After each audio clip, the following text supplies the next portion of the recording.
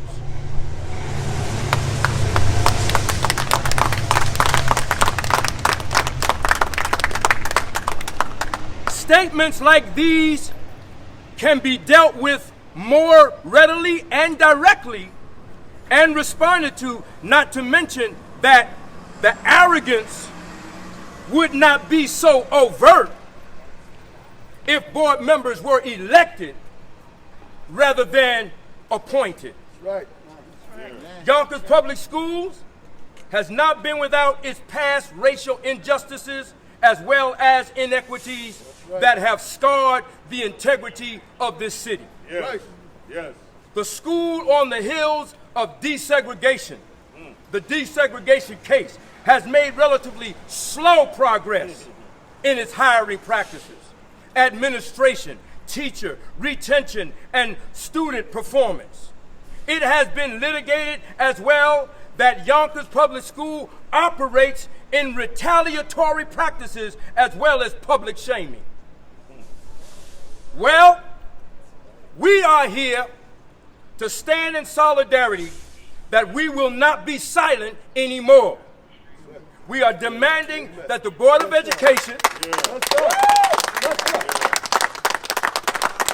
we're demanding that the Board of Education not eliminate the position of Deputy Superintendent, that Dr. Andrea Cadet remain in her position, that other alternatives be explored to balance this supposed budgetary shortfall, and that the Board of Education begin to find necessary steps to begin to work on real inequities and disparities that exist in the Board of Education and the Yonkers Public Schools. The city of Yonkers is comprised with 23% African Americans. It is clear to see that across every entity, whether it be schools, fire department, police department, city hall, whatever, the black community is relatively not reflective.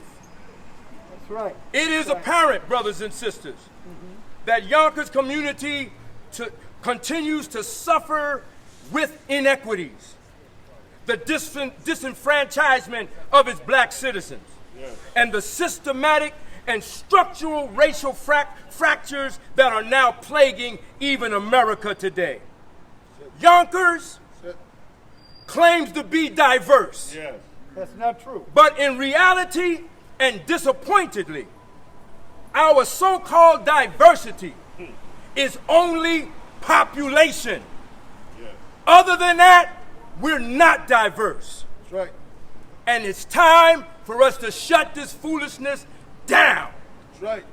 No justice? No peace. No justice? No peace. No justice? No peace. No justice? No peace. No justice? No peace. No justice? No peace. Put your hands together. Yeah. Throw Crusader out. Right. Throw Crusader out. Throw Crusader out. Throw Crusader out. Throw Crusader out. Throw Crusader out. Throw Crusader out. Throw Crusader out. Throw Crusader out! Throw Crusader out! Throw Crusader out! Throw Crusader out! Throw Crusader out! Throw Crusader out! Throw Crusader out! Throw Crusader out! Throw Crusader out! Throw Crusader out! Throw Crusader out! Thank you. Throw Thank you. Crusader I out! like that last one. But listen, I want to give opportunity. I'm so grateful to have our president of the United Black Clergy of Westchester with us. And I just want to give him a moment to share a few words of just what's going on in the midst of us overall. This inequity is here, and he's another one of our experts that knows what's happening. I don't know. Dr. Troy DeCohen. Let's give him a hand. Yeah. This is a last moment gathering. Dr. Coleman called and said he got word about another social injustice occurring again. That's right. In the Afro-American community. That's right. You know, when I think about this type of practice, which historically has been used, this is nothing new to us. That's right. We've always been marginalized. Anytime we in a position in order to be promoted, the ceiling collapse. And this is what's happening again. And the sad commentary, this is happening also in the midst of our Latino brothers and sisters that we're supposed to have unity with. Right. And here we are back again in the same fraction where we being excluded from position. That's right. And in this day and time, and especially with so much of this racial unrest, and I always share historically, since 1619, this has been nothing new for the black community. Right. Every community, I don't care, and people may get upset, but every community has always marginalized us. We have always been on the peripheral of everybody else's vision, whether it be in our white communities, whether it be in our Jewish communities, whether it be in our Asian communities, and even in our Hispanic communities. Black Americans have always been on the peripheral, and this is a shame.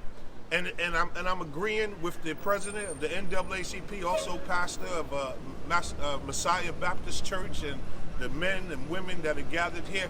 That listen, reform needs to take place now, right? You need to vote. You need to vote the superintendent out, and then you need to put in policy that every trustee position be an elected position, not an appointed position, because that's how you end up with that favoritism. You know, I get elected, and now I'm going to appoint people around me that don't represent or even speak on behalf of communities. Right. And enough is enough. That's right. Enough is enough, and we're tired of this. We're being killed, and if not killed, then we're being raped in our positions. My God. And this is something that has to be addressed. So I thank all the brave men and women in Yonkers, within our communities. Again, and I need to say this, every time people of color jump out, black Americans jump out, all of a sudden we become the racists. Right. When we fight for our own stuff, we become the racist. When we make the comments about how we excluded by other communities, we are the racist. No, we're not the racist. And just as the statement says, all lives does matter, but all lives don't matter until black lives matter. That's right. So this is where we at. And let me just say, it's funny they make mention of that. I heard a preacher, pastor, share with me a powerful point concerning this Black Lives Matter.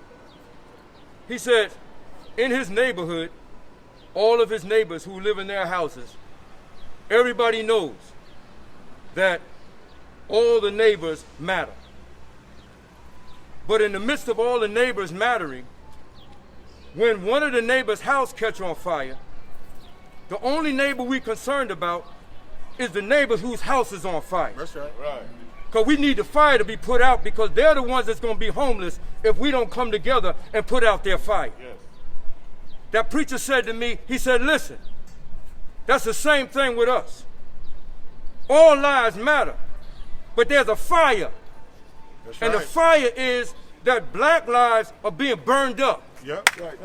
Yes. They're being destroyed. That's right. That's right. In every way, whether it be the police brutality, whether it be employment, whether it be searching for a home. Matter of fact, let me just be blunt with you. I'm searching for a home, and every time I turn around, they got little things that are a little different for black folk. That's right. I did my homework, did a little research, found out that white folk could have the same salary as me, but their interest rate is lower. That's right. Why? When my credit, I'm gonna brag on this, my credit's 788. That's right. My credit. But my percentage is gonna be higher because of the color of my skin. That's right. Really? That's right. The fire is burning. The black community and people are in the midst of an inferno. Right. And guess what we need? We need somebody to help put out the fire. And so if all lives matter, then why ain't you here putting the fire out? That's right. So that we can all be on the same equal plane. We need to be mindful that we're here. Bless you. We need to be mindful that we all live here, and we should be equal. First of all, I got to say this. Say it. I don't like violence, the rioting, don't like it, but you need to understand why people riot. Right. It's because they ain't got no voice. You ain't listening, I'll burn your house down. Maybe you'll listen now. Doesn't mean it's right, but that's the reason why it's happening. Looting is the same thing. It's not right, but that's the reason why they do it. But here's the thing that blew my mind. I thought about this thing. You all upset talking about our people doing this and doing that, burning places down and looting and all of this foolishness and calling us thugs. Did you not know that the first thug and the first looter was white folk who came over here and looted this land from the Indians? That's right. That's right. They came over here, took it from them, just snatched it. So let's be real. We want to call people names. Be careful about that. Because when you call people names, when the finger's pointed at somebody else, 3 fingers are pointed back at you. Be careful when you call other people names, calling them rioters and looters. And the original looting started in America when you looted America from the Indians and looted Africa of slaves and brought them over here. Yeah. That's right. That's history. So let's be careful That's about history. that. But that's history. It's historical fact. So we need to understand it's time for us to stop playing around, and we're not going away this time. I'm sorry, we're not going away. We're not going away. We're not going away. We're not going away. We're not going away. We're not going away. We're not going away. We're not going away. We're not going away. We're not going away. Not going away. We're not going away. We're not going away.